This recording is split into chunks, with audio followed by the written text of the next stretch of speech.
Já ouviu aquela história que o dinheiro flui entre ativos? Que depois de uma alta do S&P 500, o capital flui para o Bitcoin, que sobe, e depois o capital flui para as altcoins, que sobem? Isso aí é verdade. E o S&P 500 e as principais ações norte-americanas estão rompendo máximas históricas no momento que eu estou gravando esse vídeo. Mas a pergunta é, quando é que esse dinheiro vai fluir para o Bitcoin e depois para as altcoins? É isso que a gente vai analisar logo depois da vinheta.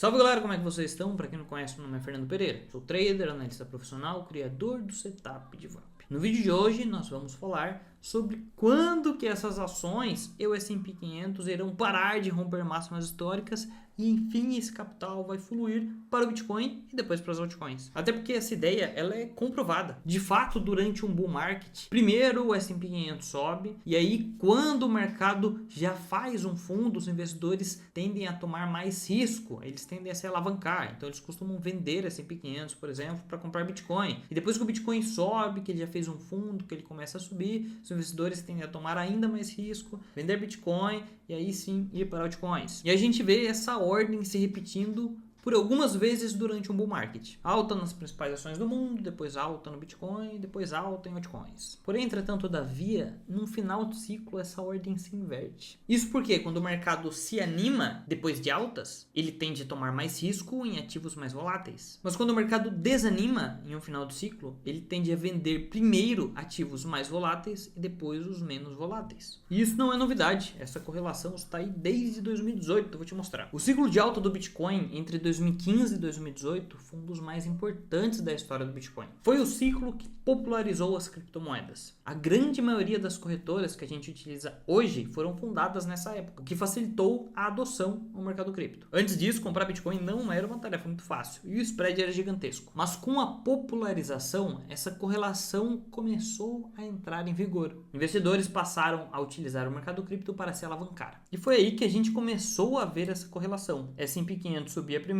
Bitcoin no mesmo período subia muito pouco, mas aí enquanto o S&P 500 ficava parado, Bitcoin subia muito. Dinheiro fluía do S&P 500 para o Bitcoin. Várias vezes esse cenário se repetia, alta no S&P 500, Bitcoin consolidado, quando o S&P 500 parava de subir, Bitcoin disparava. Porém, da mesma forma que esse dinheiro fluía enquanto o mercado estava cedendo por risco, o oposto acontecia quando a vontade de tomar risco acabava. Quando o mercado começava a ficar estranho e os investidores começavam a se proteger. Como é que investidores se protegem? Vendendo primeiro os ativos mais voláteis. E é por isso que, ainda lá em 2018, depois de muitas vezes a gente ver o dinheiro fluir para o Bitcoin fez um topo na semana do dia 11 de dezembro de 2017, pouco antes de 2018. Enquanto o S&P só foi fazer um topo na semana do dia 22 de janeiro, 6 semanas depois. Mas quando isso aconteceu, o Bitcoin já tinha caído 50% de sua máxima. Risco aqui não interessava mais. No ciclo seguinte, a mesma coisa acontecia. Altas no S&P 500 e no mesmo período, Bitcoin estava lá, quietinho. Pouco se movia. Mas quando o S&P 500 parava, é aí que o Bitcoin explodia. Dinheiro fluindo, quando o mercado precisava de risco, alavancagem. Mas quando o cenário se inverteu, o Bitcoin novamente fez um topo muito antes do S&P 500. Na semana do dia 8 de novembro de 2021, lá marcávamos um topo.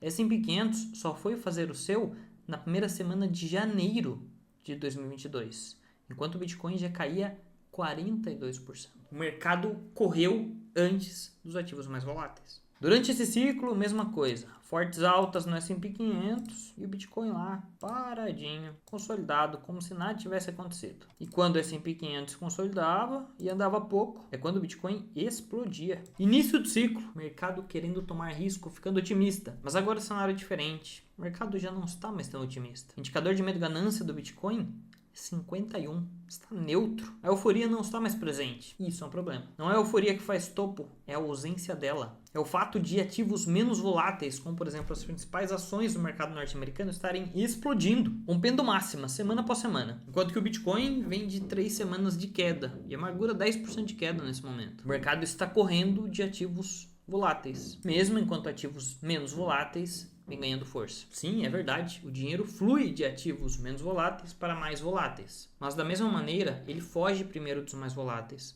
e depois dos menos voláteis. O fato de, próximo de máximas históricas, o Bitcoin não estar acompanhando o S&P 500 não necessariamente é um sinal de que ele vai acompanhar depois, quando o S&P 500 parar de subir, é aí que o Bitcoin vai explodir. Pode ser que, como nos últimos 2 ciclos, quando o S&P 500 parar de subir, o Bitcoin já esteja caindo 40%. E aí, novamente, você ficou preso no topo. Vou te mostrar uma coisa. Hoje pela manhã, na sala de operações ao vivo, eu comprei AVE aqui. Uma compra péssima, né? Ao final, ela está caindo nesse momento. Porém, se você estava na sala de operações ao vivo, ou se usa meus stories no Instagram hoje, sabe que a gente vendeu ela aqui, 237,3 na máxima. Isso aqui não foi magia não. Quem alertou a gente desse alvo foi a IAD de VAP, que aliás também alertou da entrada. O ponto aqui é, saber comprar não vale de nada. Porque se você perder o momento correto, você vai ter que vender abaixo, vai perder dinheiro. Comprar Bitcoin não vale de nada se você não souber a hora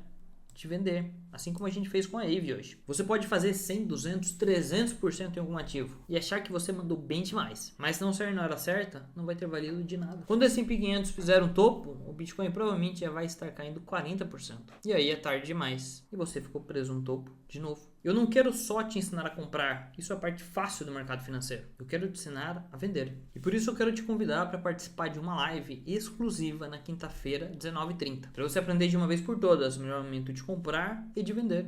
Na descrição desse vídeo tem um link para um grupo do WhatsApp. Clica lá e entra no grupo. Você vai ser alertado da live no grupo. E já que chegou até aqui, não esquece de deixar o like nesse vídeo e se inscrever aqui no canal. Te vejo na quinta. Valeu!